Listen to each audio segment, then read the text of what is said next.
Usted está viendo TVUY.com, el canal uruguayo diseñado para Internet. Amigos, esta semana hemos decidido trabajar estas diferencias que se pueden exhibir dentro del elenco del gobierno. Para ello hemos consultado a la presidenta del Frente Amplio, Mónica Xavier, quien ha sido muy clara, muy categórica, que en el debate político interno pueden haber interpretaciones, estrategias y caminos diversos, pero que la unidad se ha hecho como un factor decisivo a la hora de plantear el escenario de trabajo dentro del Poder Ejecutivo. Mónica Xavier también nos ha hablado de los proyectos para el 2013 del Frente Amplio y naturalmente cuando está por cumplirse 42 años de vida de esta colectividad política, la inauguración de su nueva sede, el acto de recordación de un nuevo aniversario del nacimiento del general Líber Seregni están dentro del esquema político que maneja esta fuerza dentro del esquema nacional. Mónica Xavier entonces es nuestro reportaje de la semana y con ella comenzamos a discurrir los principales temas y asuntos. También contesta algunos de los conceptos que la oposición vierte sobre el accionar del Poder Ejecutivo. Les invitamos entonces a conocer su pensamiento político y el desarrollo que para el 2013 plantea el Frente Amplio bajo la presidencia de su primera presidenta mujer, una histórica presidenta dentro de la coalición de izquierda. Muchas gracias, presidenta, por recibirnos aquí en la sede del Frente Amplio. Sin duda tenemos muchos temas para conversar. Una interna que comienza a agitarse, incluso hasta es utilizada desde fuera del Frente Amplio, como para exhibir dos modelos, dos estructuras, y me refiero a estas últimas confrontaciones entre el Movimiento de Participación Popular, la presencia del presidente Mujica, sus asesores económicos, las diferencias que exhibe con el vicepresidente Astori y bueno, la última declaración de Astori a nivel de medio de prensa. Gracias por recibirnos y cómo lee todo esto, usted que tiene que tejer, urdir y trabajar en pos de una unidad. Bueno, en primer término, muchas gracias por la entrevista, un gusto estar con ustedes y decirte con relación a este tema que equipo económico hay uno solo y que propuestas sobre ajustes económicos, bueno, hay varias, pero el gobierno es uno solo, el equipo económico es el equipo de todos como el gobierno es de todos. Por tanto, a mí la entrevista del compañero vicepresidente de la República me parece, sí, es una entrevista fuerte en el sentido de que, al igual que el ministro de Economía, reclaman algo que me parece que es bueno y que a ello nos hemos sumado tanto la senadora Topolansky como yo en mi condición de senadora y de presidenta, y que implica el hecho de que para estos debates de tipo económico hay que tener mucha tranquilidad, hay que darlos en los ámbitos adecuados. ¿Por qué? Porque, bueno, siempre se ha dicho, ¿no?, que el capital es cobarde, que el capital necesita las máximas certezas y que arriesgar no siempre es fácil. Y lo tenemos claro porque muchas veces hemos tenido mayores capitales de riesgo, sin duda, desde la inversión extranjera que desde la inversión de los capitales propios en Uruguay. Por tanto, a mí me parece que acá no hay dos aspectos, dos grupos confrontados, hay un frente que tiene varios componentes, dentro de los cuales muchos han manifestado visiones también matizadas con relación a estas que se estaban haciendo referencia. Si usted no le escapa, por ejemplo, que desde la OPP Frugoni dijo, bueno, hay gente que está a la izquierda y que gira a la derecha con algunas posturas y es hora de girar más a la izquierda. Astori señala, por ejemplo, que no hay quien deba definir quién es o calificar quién está más a la izquierda de quién. Habla de filtraciones a la prensa que a veces enrarecen el clima político interno. Son planteos realmente importantes, significativos por tratarse de las figuras que son. Sí, yo no lo minimizo, pero tampoco sustituyo esa realidad por otra que también existe y es tan real como esta otra, que el presidente de la República llama un día al expresidente Vázquez y al otro día están conversando. A ver, yo creo que si uno debe sobre estos temas hacer una exhortación, es en el sentido de la responsabilidad frente a la sensibilidad que los temas económicos desatan. Y aquí hay múltiples ámbitos de discreto debate con relación a estos temas. Pero después Me parece que la conducción económica ha tenido siempre escenarios de debate dentro de la fuerza política y dentro de los ámbitos parlamentarios y de gobierno. Parece natural y yo me remito a los resultados. A mí, la verdad que me deja con mucho orgullo cuando uno ve en un continente que no es el más pobre, pero sí es el que distribuye de manera más desigual su riqueza, que Uruguay haya comenzado en un camino en el cual va al frente de crecer, pero crecer disminuyendo las inequidades. Porque el mayor desvío natural, si se quiere, es que cuando los países crecen, como el nuestro, de manera sostenida durante los últimos 8 años, y su matriz de producción está muy concentrada en determinados sectores, ese crecimiento vaya a fortalecer sectores que siempre han estado beneficiados y eso lo distancie de los sectores siempre más postergados. En cambio, la clave de los gobiernos de izquierda en nuestro país dieron como resultado, a diferencia del resto de Latinoamérica, que tuvo las mismas, pongo comillas, ventajas o viento de cola, como dice la derecha, que hemos tenido, y sin embargo no supo lograr esto que Uruguay sí supo hacer, que es crecer, disminuir la brecha de inequidad y bueno, situación que se ha dado en muchas cosas, ¿no? Porque uno dice, bueno, disminuimos el desempleo, aumentamos el empleo, lo hicimos con mejor salario, lo hicimos con normas de regulación que favorecen y protegen a los trabajadores, y eso no es lo habitual. En nuestro país la historia, por lo menos, para compararnos con nosotros mismos, refiere a que en algunos momentos en que se creció, aumentó el empleo, pero los salarios no lo hicieron. Y, por ejemplo, en ese mismo periodo se elimina la negociación colectiva como una práctica habitual, lo cual en nuestros gobiernos ha estado ayudando a mejorar las condiciones salariales y de otra naturaleza en el empleo, ¿no? En el mundo del trabajo. De algo que usted mencionó que fue importante, la reunión Mujica-Tabaré Vázquez, dos hombres muy fuertes, no solo ya en la izquierda, en el escenario político del país. Sí. Es una reunión de la cual se sabe muy poco, hay más especulación que otra cosa. Y a veces la especulación puede tener también complejidades porque se pueden tomar todo tipo de aristas posibles o viables. Pero todos reclaman la unidad. Y cuando alguien reclama el trabajar por la unidad es porque esa unidad aparece por lo menos trastocada o en vías de generarse algún tipo de confrontación que pueda deshacer o derrumbear lo que fue un rumbo de construcción que costó mucho a lo largo de varias décadas. ¿Cómo ve este factor? Como presidenta del Frente Amplio.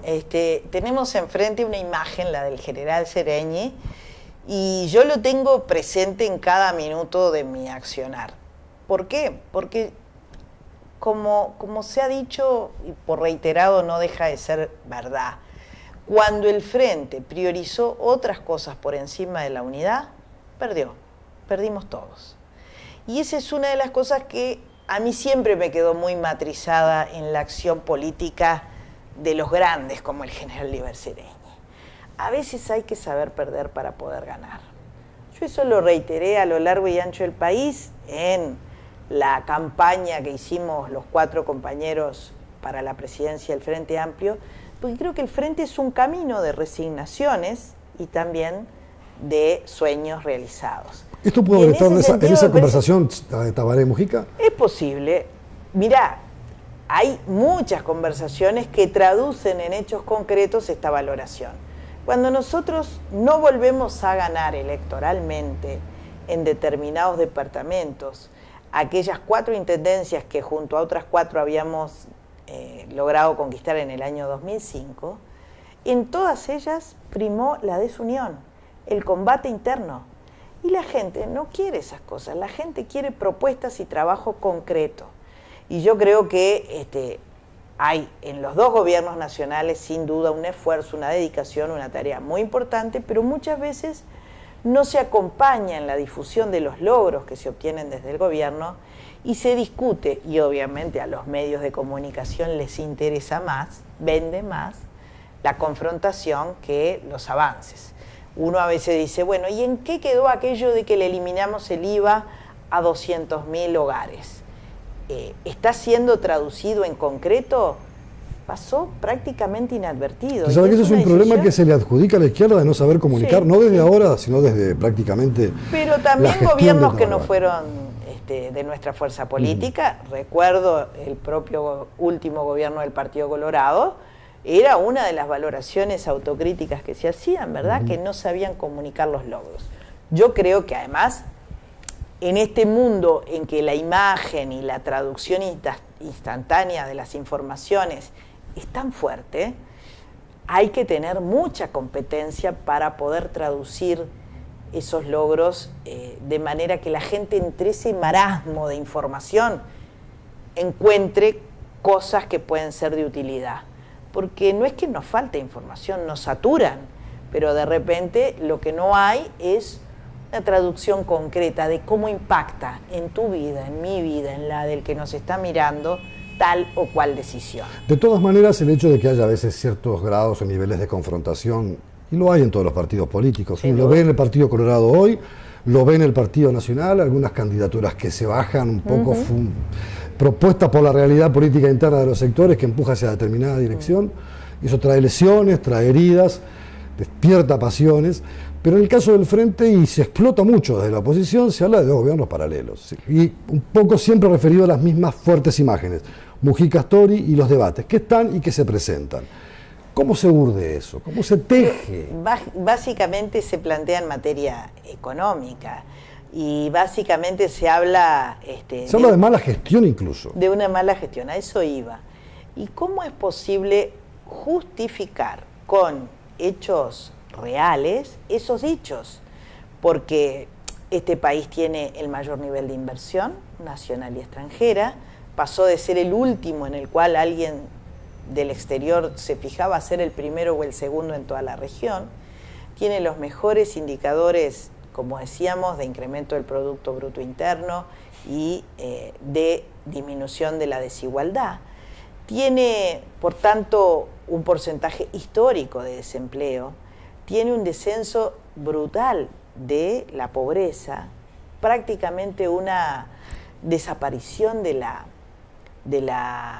pobreza extrema, de la exclusión. ¿Y cómo podrían ser posibles esos resultados si hubiera tan mala gestión? Yo creo que muchas veces se repite, porque además a veces me causa cierta risa, pero por momentos es una risa amarga, el que se diga que existen, por ejemplo, esos dos polos, y cuando enumeran los participantes en esas reuniones, las hay integrantes de todas las colectividades dentro del Frente. O sea, me parece que vende, que un titular que confronte y dos figuras potentes como el presidente y el vicepresidente, vende más que decir, y yo creo que a veces es muy poco inteligente eso, bueno, realmente estuvieron más de dos fuerzas del Frente Amplio representadas y hay visiones matizadas. A mí lo positivo que salgo de esto es que hay una obsesión en el gobierno por crecer y distribuir. Y a mí me parece que eso es bueno. A veces se puede discutir las estrategias y los caminos. Y eso es lo que puede provocar rigideces. A mí me gustaría rigideces. que se fuera más reservado en esos debates, porque muchas veces se amplifican posiciones que no son mayoritarias, no son las que terminan dando como resultado la orientación, y sí pueden desde el exterior ser vistas como una cosa que no muestra un camino seguro, ¿verdad? Entonces yo creo que hay indiscreción, te diría, en determinado tipo de debates, que obviamente hay compañeras y compañeros que hacen su juego sectorial. Creo que no es beneficioso, ¿ah? Pero lo positivo que saco, que siempre hay que ver algunas de estas cosas, es que esa obsesión por crecer distribuyendo de mejor forma ha sido posible y ha mostrado que efectivamente cuando decíamos la torta crece pero no hay que esperar que crezca para distribuir, era posible hacerlo. Le voy a dejar plantear una pregunta para después de la pausa. A propósito justamente a veces de las definiciones o las visiones frente a determinados temas, que en una coalición de partidos políticos debe tener distintas interpretaciones y se buscará confluir hacia una visión más o menos común y que sea equitativa para todo el mundo, ¿no? Donde todo el mundo pueda representarse. Tarea que no ha de ser sencilla, que es su tarea, Sí. pero cuando la enfrenta, por ejemplo, con Castillo, como pasó con algún tema, que aparecen esos temas vinculados en la prensa. Yo le voy a pedir después de la pausa que me cuente su impresión y cómo es su relación con el resto de los vicepresidentes del Frente. Solo a través del correo uruguayo podés mandar un portero eléctrico para tranqueras. ¿Portero eléctrico para tranqueras? No, un portero eléctrico para tranqueras Rivera. El correo uruguayo llega hasta donde quieras. Son líneas aéreas Uruguay. Vuelos directos de Montevideo a Buenos Aires y Montevideo a Rosario, Argentina. Para consulta de horarios y reserva de pasajes, sol.com.ar. Consulte a su agencia de viajes.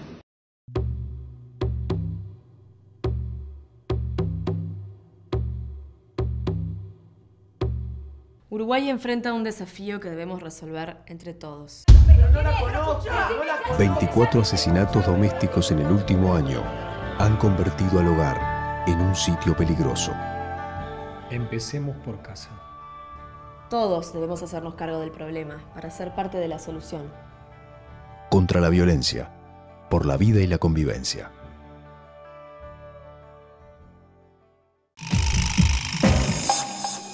Estamos conversando con la presidenta del Frente Amplio, Mónica Xavier, senadora, además que sigue en funciones, y la pregunta estaba planteada. En algún momento pudo haber alguna diferencia de criterio, de enfoque en un tema puntual con Juan Castillo, vicepresidente del Frente Amplio, y eso, por supuesto, repercutió de manera inmediata por tratarse de dos figuras de fuerte peso, uno viniendo de la vida sindical, con toda la trayectoria que tiene usted, una figura política de primer nivel. ¿Qué siente cuando se plantean ese tipo de cosas y se expanden de esa manera? Que falta diálogo. Que falta diálogo, y se solucionó conversando con Juan. Venimos de mundos diferentes, creo que la experiencia sindical le genera a todos los dirigentes sindicales que han venido al mundo de la política partidaria un respaldo muy importante en materia de negociación. Yo sin duda valoro mucho, y por eso planteé al Plenario Nacional la designación de Juan como uno de los 3 vicepresidentes. Pero bueno, me parece que a veces hay cosas que primero hay que hablarlas adentro, y fue así que hemos conversado, capaz que lo que deberíamos haber conversado antes de que Juan saliera.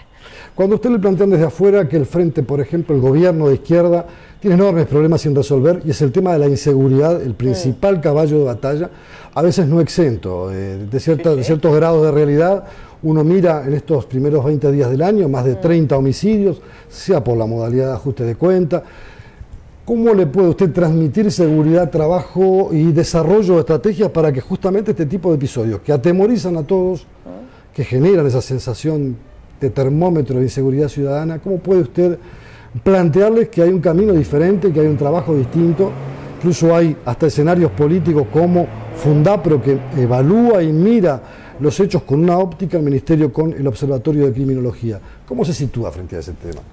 Bueno, en primer término, desde una visión que no sea maniquea, reconociendo la realidad, su complejidad y viéndola integralmente. Nosotros respondimos al llamado que el presidente de la República hizo por allá por junio del año pasado, de manera permanente. Él nos hizo a todos los ciudadanos una convocatoria a reflexionar sobre el cuidado de la vida y la convivencia durante el mes siguiente. Y nosotros consideramos que era un guante que debíamos recoger. Es parte de los 2 temas que orientaron nuestro vínculo y debate con la ciudadanía y nuestros dirigentes en todo el país. Y, por ejemplo, es uno de los 2 temas. El otro es infraestructura, desarrollo de nuestra infraestructura, que estarán presentes en el debate el próximo 5 de febrero en la Agrupación Nacional de Gobierno. ¿Educación no? No.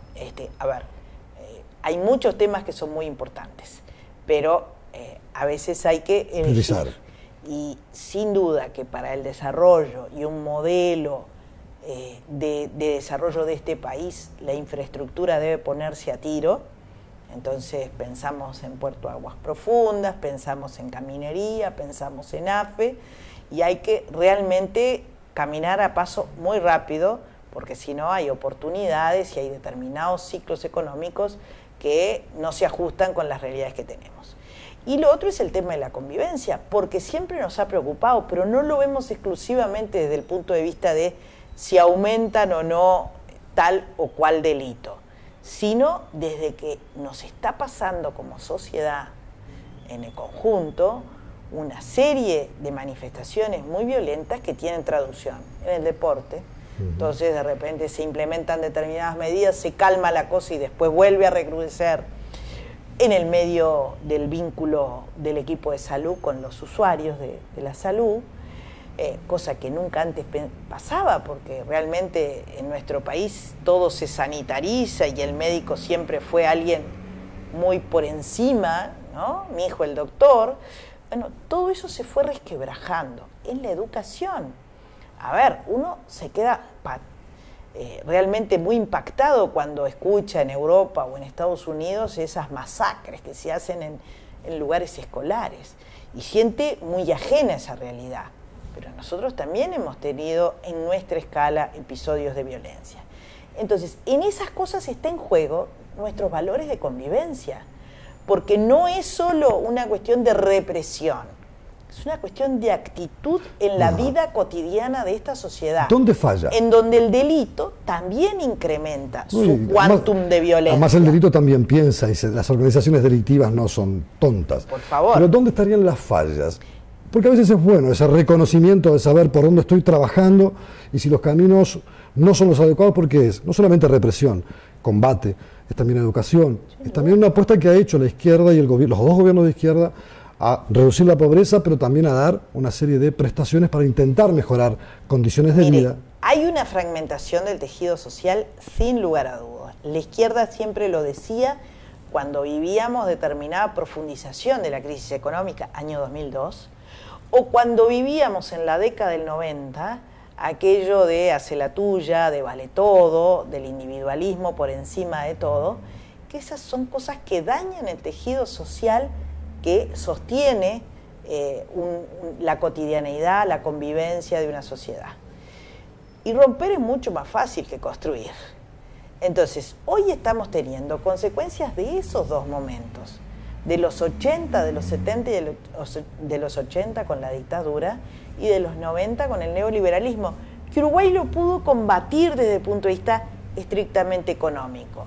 Mantuvo sus empresas públicas en dominio del Estado, hoy puede tener los desarrollos que tiene, seguramente por estas realidades, y no estar enfrentando situaciones como la de otros países que encuentran esos recursos enajenados. ¿Pero qué le decimos a la gente que tiene miedo? Pero déjame darle el contexto de la integralidad, porque si no, no puedo seguir el pensamiento. Entonces, lo que ha ocurrido en esa fragmentación no es solamente el excluido que no pudo tener las condiciones laborales, educativas para formar parte de ese tejido.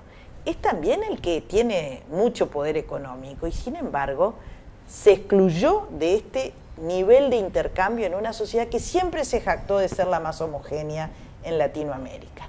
Entonces, hay una cosa que no es solo el estar en la condición de pobreza, es la razón de desigualdad, por alguna razón. Y eso genera violencia. Entonces, nosotros bombardeamos a nuestros niños con dibujitos, con realities, con cosas que siempre están compitiendo con el otro.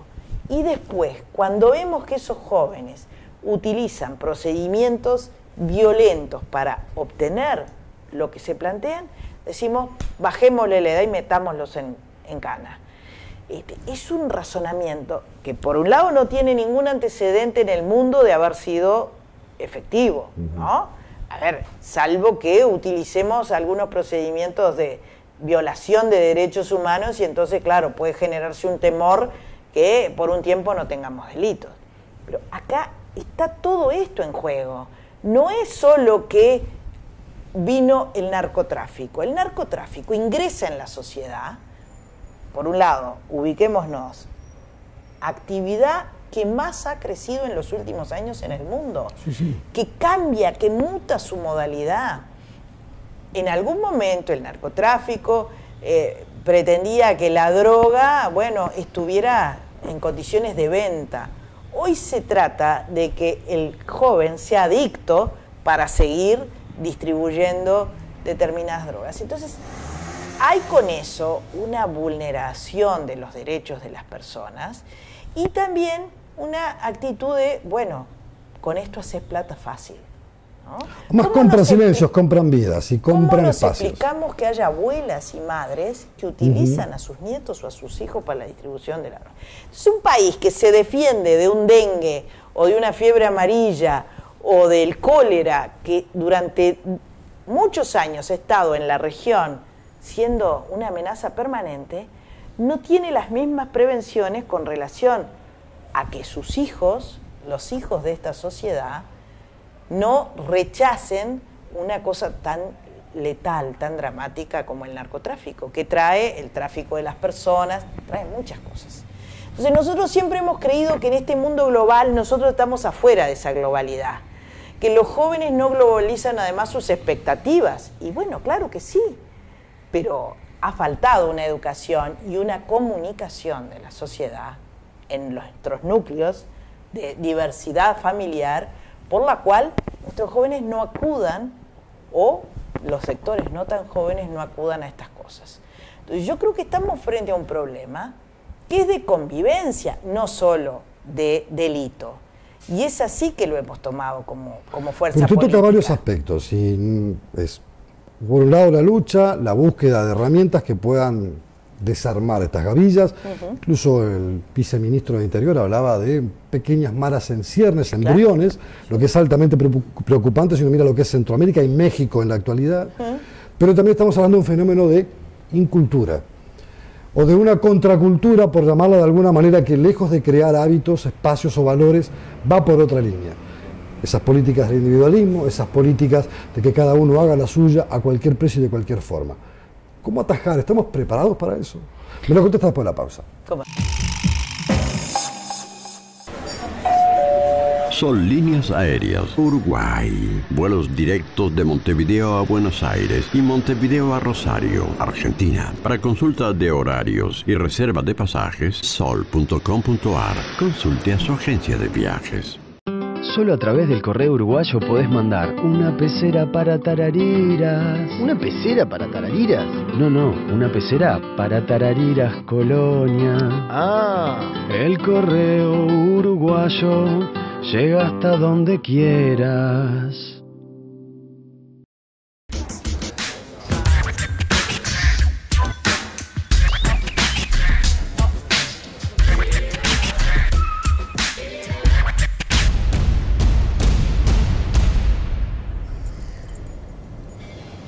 ¿Sabías que en Uruguay la edad de inicio del consumo de alcohol es a los 13 años?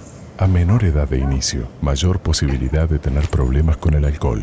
Conectate con tus hijos. Cambiar es posible. Junta Nacional de Drogas. Presidencia de la República.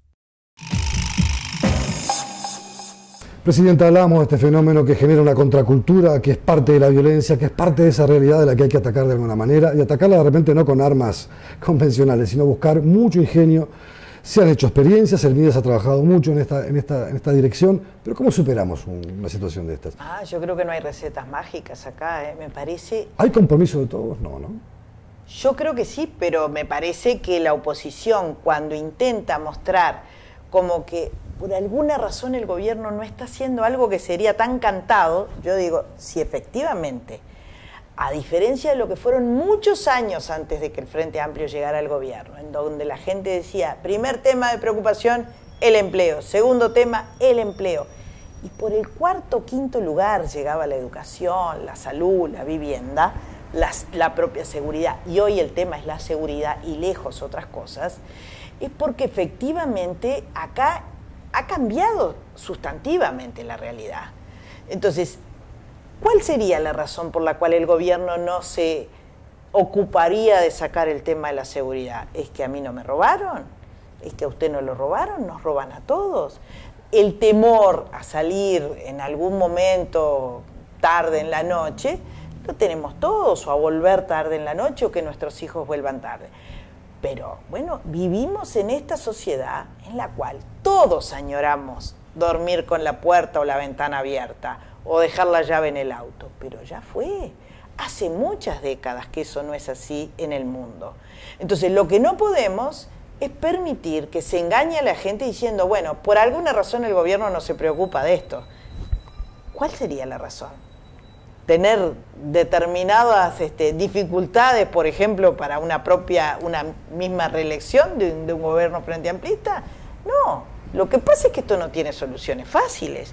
Esto lleva mucho tiempo, lleva el tiempo suficiente como para reconstruir esos vínculos de la sociedad en los cuales quede claro que hay cosas más importantes y que el valor de la vida es un valor real y que la convivencia, esa que permitió que en este país, yendo a la escuela, al liceo, a la universidad pública, se pudiese llegar a ser presidente de la República o se pudiese ser una persona destacada, esas cosas hoy uno no siente que tengan el valor que nuestras generaciones lograron vivir.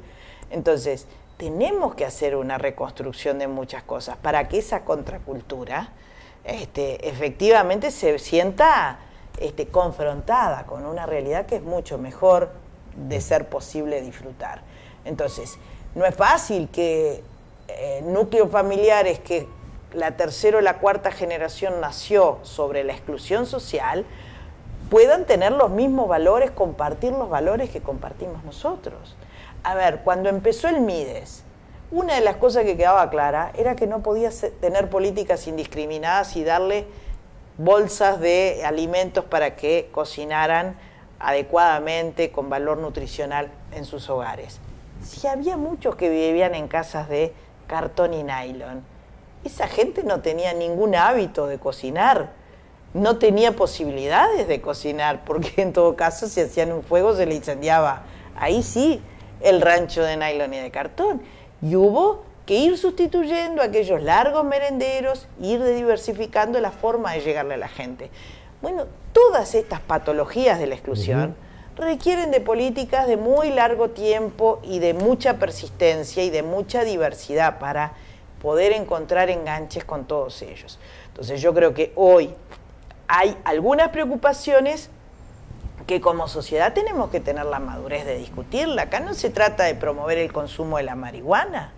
Si usted me dice, yo cada vez que voy a hablar de ese tema, antes le digo a nuestros jóvenes, lo primero es una vida sana, lo primero es una vida con educación, con deporte, con cultura, con vínculos.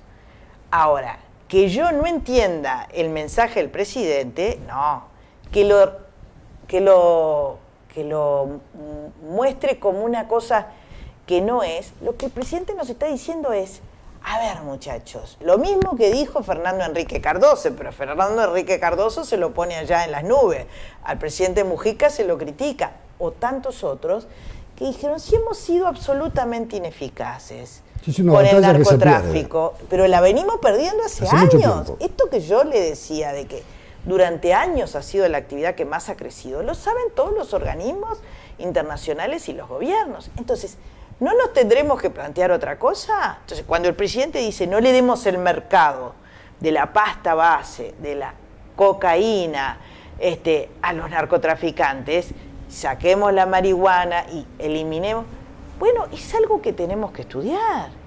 ¿Pero para qué? ¿Para promover? ¿Para el consumo social de la marihuana? No, no es ese el objetivo. El objetivo es encontrar de mil y una manera la forma en la que, bueno, nuestra sociedad inserta en un mundo global y por tanto donde se globalizan las expectativas de todos. Y yo puedo tener mi educación para decir, no, aquello no es para mí. Aquello que puedo ver en el canal, ¿no? Y que sé que pasa en un mundo desarrollado y con tales cosas, no es para mí. Pero hay otros que no tienen esa posibilidad. Entonces, mucha batalla cultural, mucha prédica de valores de convivencia que tienen que ver con las plazas del siglo XXI, donde se estimule el deporte, se estimulen los juegos, la cuestión lúdica, y muchas cosas que logren entusiasmar y superar la cosa fácil del dinero y de... La zanahoria delante de los ojos. Quiero ir ya rematando el reportaje, pero preguntarle por algo que hay que preguntar. La figura de Tabaré Vázquez se está emergiendo de nuevo, hay mucha expectativa, incluso se dice por parte de las empresas encuestadoras que el factor Vázquez, como se denomina, es una opción real de poder para extender por un tercer periodo la presencia de la izquierda en el gobierno. ¿Cómo lo ve? Bueno, en primer término yo creo que sí, que compañero Vázquez es un capital político muy importante, con el cual el Frente Amplio siempre ha contado. Así no esté en la actividad pública, sin duda ha estado presente y leyendo todas las alternativas de este segundo gobierno del Frente Amplio. Eso no quita el que, así como el compañero Vázquez y otros han insistido, y me parece que es parte del compromiso que cada frente amplista debe tener, por encima de los factores humanos están aquellos que conformaron esta fuerza política y que próximamente estaremos conmemorando nuestro 42 aniversario. Y es que tenemos un proyecto de país. Es la posibilidad de estar concretando aquellas cosas por las cuales muchos dieron hasta su vida, diciendo que nosotros podíamos, como Uruguay, ser una sociedad mucho más justa. Tiene una presencia muy fuerte, tiene un signo determinante y es un hombre que impone respeto y presencia. Y uno recuerda como viejo periodista cuando venía a cubrir la mesa política, allí los tiempos se marcaban, se respetaban y se ejecutaban con una precisión casi de relojero, que era un poco su impronta. Le respetamos su tiempo, ese que también tiene mucha exigencia en decir aún no han llegado los momentos de la decisión. Convivir con la figura de Tabaré Vázquez, con una figura fuerte de Mujica y usted presidiendo el frente. Eso es dar respaldo. A ver, para ¿siente cualquier respaldo profundo de ambos? Sin duda. Para cualquier presidente del Frente Amplio, poder tener un muy buen vínculo como el que tenemos con el compañero presidente de la República, el compañero Mujica, que hemos logrado efectivamente un diálogo entre la fuerza política y el gobierno fluido, en donde no es para decir todo que sí. Exacto. Cuando hay que decir por acá no vamos bien, sentimos que tenemos no solo el derecho, la obligación de decir por acá no vamos bien, pero sí el de ayudar a difundir, pero claro, hay que revertir algunas situaciones en las cuales todavía no encontramos, casi a 8 años de gobierno, esas maneras de comunicar. Pero es una estrategia solo de los medios con los cuales la fuerza política genere una comunicación. No, es también el contacto que la fuerza política nunca debió perder en el territorio. Parece ser que la desmovilización ha sido un factor importante a lo largo de estos años. Por lo menos es de lo que yo me tengo que ocupar. ¿Y cómo de ayudar a que esa desmovilización se revierta y, bueno, si se pueden mejorar las políticas comunicacionales, tanto de la fuerza política como de los gobiernos, mucho mejor. Porque yo creo que hay mucho para aprender en comunicación de logros, ¿verdad? Pero hoy mi tarea no es ni colegislar ni cogobernar, es hacer que esta fuerza política tenga nuevamente el vínculo con la gente, vuelva a ser un programa. Este año es un año de congreso programático de cara a la sociedad, discutiendo, confrontando las realidades en todo el territorio, ¿no? En el interior profundo, en Canelones, en Montevideo. ¿Siente que se perdió la mística frente amplista de la que tantos años se habló? Esa militancia por las plazas, por las calles, por todos lados, que era tan visible que incluso hasta los partidos tradicionales envidiaban sanamente porque no tenían esa capacidad de movilizar. Sí, yo creo que un poco se ha perdido y estamos en algunos proyectos que cuando el 13 de diciembre, día del cumpleaños del general, ampliamos la sede de funcionamiento, la sede central, empezamos a presentar. ¿Y qué peso tienen los políticos en esa pérdida? Los representantes, los que son dirigentes hoy, ¿han tenido peso importante en eso? ¿Esa pérdida de mística? Yo creo que sí, pero por eso estamos marcando algunas líneas de trabajo. MIFA es un proyecto de identidad, es reconstruir la historia de cómo cada uno ha sentido que el Frente ha impactado en su vida y él ayudando a este Frente a concretar sus sueños. Lo otro es también el proyecto de muestra itinerante de una serie de hechos importantes y bueno, todo esto vamos a estarlo volviendo a reiterar el próximo 5 de febrero. Presidenta, ha sido un verdadero gusto compartir con usted este espacio, no será la última vez que estaremos conversando y realmente le deseamos éxito en su tarea personal porque la suerte suya es la suerte de su fuerza política también. Y de la democracia, que por suerte en nuestro país tiene fuertes, sólidos partidos políticos. Con nosotros la presidenta del Frente Amplio, Mónica Xavier. Usted está viendo TVUY.com, el canal uruguayo diseñado para Internet.